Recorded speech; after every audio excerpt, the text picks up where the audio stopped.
Welcome to the U.S. Military Base YouTube channel. Let's start with the latest news of the military agenda. The Ukrainian General Staff reported that the Ukrainian rocket forces and artillery units hit a group of Russian military personnel and equipment, 2 fuel and mineral oil tanks, 2 air defense systems and another important target in their evening attacks. Warplanes and unmanned aerial vehicles, which carried out simultaneous attacks with Ukrainian missile units, struck 3 regions where Russian military personnel and equipment were concentrated. In addition, the Ukrainian Air Defense Forces on the Eastern Front managed to destroy 2 Shaded 136 UAVs and 1 Orlan-10 UAV.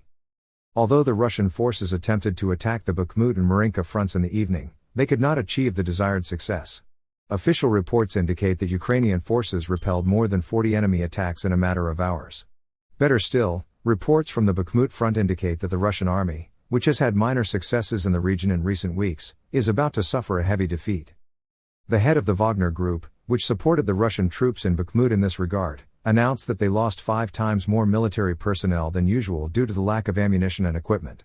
The official of the private company reported that he asked the Russian Defense Minister Sergei Shoigu to send ammunition and equipment as soon as possible. According to the official, if the Russian military leadership does not provide the support it expects, all soldiers on the Bakhmut front will begin to flee the area. Although the Ukrainian army currently controls a very small part of the city, it manages to wear out the enemy quite a lot. Even better, events in the region show that the last week's close to 1,000 attacks by Ukrainian artillery and missile units on Russian supply lines and rear-line ammunition depots were highly effective. In addition, Russian authorities in the south of Ukraine announced that as a result of heavy artillery attacks by Ukrainian forces on the city of Novokakhovka, electricity was cut off in a significant part of the city. In the last 1.5 months, a significant portion of Russian forces have withdrawn from the city of Novokakhovka, which is critical to the Ukrainian forces' goal of liberating Crimea. Russian commanders believe that Ukrainian forces will not try to cross the Dnipro River. That's why they think there's no need to keep a large amount of power in this area. However, about a week ago, we mentioned that the Ukrainian Special Operations Forces managed to cross the Dnipro River. Ukrainian forces, currently positioned on the south bank of the river, are scrambling to bring thousands of soldiers to the region. If this effort of the Ukrainian army is successful, the Russian army may face the threat of losing Novokakhovka. Also, the Spanish Minister of Defense, Ms. Margarita Robles, announced this Friday that the first 6 Leopard 2A4s that Spain will deliver to Ukraine are in Poland. Robles announced that this shipment had arrived at a Polish port during the signing of the FCAS contract in Madrid. At a ceremony with French Defense Minister Sébastien Lecornu and his German counterpart, Boris Pistorius, he said that the tanks will now be transported to the Ukrainian border by rail. Robles thanked the latter for the coordination work of the coalition that supplied Ukraine with different versions of the Leopard MBT. This is a very important step, said the defense minister regarding the arrival of this material to the front. The tanks went to Poland on a ship chartered by the Ministry of Defense for transfer, along with a second shipment of transport Oruga Acorazados donated by Spain. The boat sailed from Santander Harbor last week. The ministry had already used this route for the delivery of the first SGG early last February. These Leopards were fine-tuned in record time between February and early March at the Santa Barbara Sistemas facilities in Alcalá de Guadera, Seville, and then subjected to Army firing tests at Cerro Muriano in late March.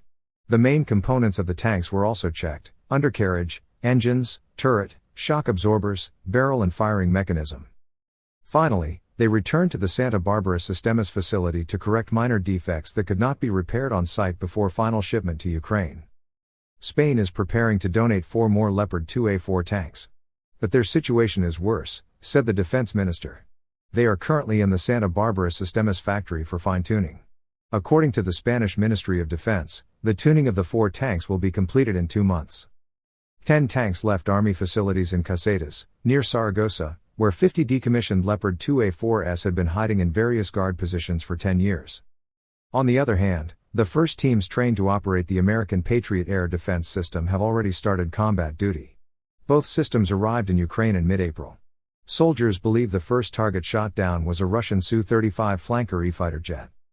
This is what the soldiers say in the video released by the Ministry of National Defense on its official Twitter account. Just 4 months after the donations were announced, the long-range MIM-104 Patriot air defense system became operational in Ukraine. The Ukrainian Air Defense Forces now have new and powerful means to clear the skies of Russian scrap metal, the Ukrainian Defense Ministry said on Twitter. For example, The Patriot system has a longer range than NASAMS and IRIS-T and can counter tactical missiles. Therefore, the combination of the two is ideal, where different weapons complement each other and together provide a solid, multi-layered air defense. In the video, some gunners are asked what their first dream target is. The answer is the Sukhoi Su-35, which fires guided bombs. At the same time, it is stated that they can now defend themselves against Kh-22 type missiles and other missiles descending from very high and high speed. Ukrainian soldiers have been training at the Fort Sill U.S. Army base in Oklahoma since January. Both the Ukrainian and American sides say that this process is progressing much faster than expected. Additionally, even when Washington announced last December that it had authorized re-exports of Patriot to Ukraine, Russia said it was already a target for the Russian military. Howard Altman and Tyler Rogaway also mentioned that Russia will try to hit the Ukrainian Patriots. They say that one of the disadvantages of the system is its static nature. In the coming days, we will follow all the military and political developments in the world, especially the Russia-Ukraine war, for you. To be informed of developments faster, you can subscribe to our channel and turn on notifications. Also, if you like our video and leave a comment, you will make us feel your support. For now, I wish everyone a good day. See you soon.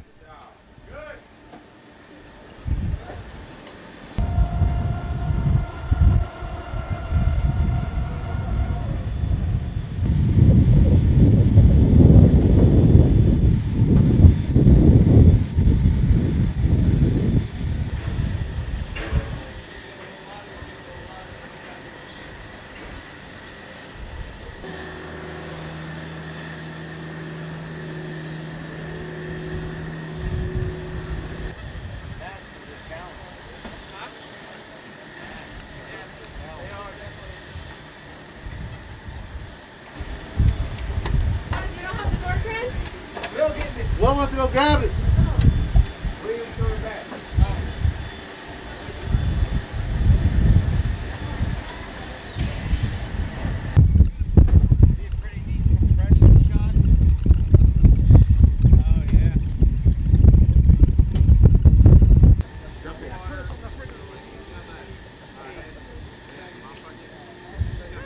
I need 2 minutes.